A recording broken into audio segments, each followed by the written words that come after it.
ఇయర్‌లో ఒక్కసారే మాత్రం ఈ ఫ్లవర్ అయితే పూస్తుంది. అది కూడా మే అండ్ జూన్ మాత్రమే.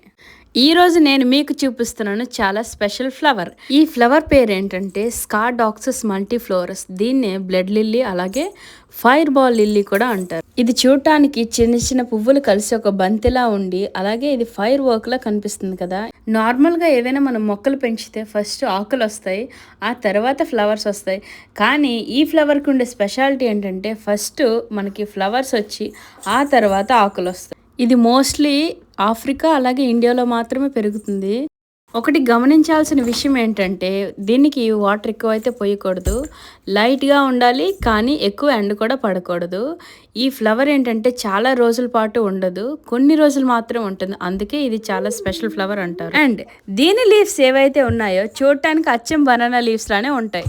అండ్ ఇంకొక ఇంట్రెస్టింగ్ థింగ్ చెప్పాలంటే ఈ మొక్క కొంత భాగం మాత్రం విషపూరితంగా ఉంటుంది. అందుకే దీన్ని తినడం లేదా పిల్లల దగ్గరికి అయితే తీసుకెళ్ళడం మంచిది కాదు.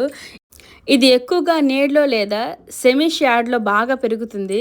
ఎక్కువగా నీరు పోస్తే రూట్స్ పాడే ఛాన్సెస్ ఎక్కువగా ఉంటుంది. చివరిగా చెప్పాలంటే ఇది తినే మొక్క కాదండి, కానీ గార్డెన్లో చాలా అందంగా కనిపించి ఒక ఆర్నమెంటల్ ప్లాంట్ అంటారు. అండ్ ఈ ఫ్లవర్ని చూస్తే చాలా అట్రాక్టింగ్ ఫ్లవర్ లా కూడా కనిపిస్తుంది. ఈ ఫ్లవర్ని అయితే ఇండియాలో మా ఇంట్లో అయితే పెంచుతున్నాం. గార్డెనింగ్ లవర్స్ ఎవరైతే ఉన్నారో ఈ ఫ్లవర్ కోసం మీకు తెలిస్తే తప్పకుండా కామెంట్ చేయండి. అంతేకాకుండా ఇలాంటి ఫ్లవర్ ఫస్ట్ టైం చూసిన వాళ్ళు కూడా కామెంట్లో కామెంట్ చేయండి. ఇంతకీ సబ్స్క్రైబ్ చేసుకున్నారా? మళ్ళీ నెక్స్ట్ వీడియోలో కలుద్దాం. బాయ్.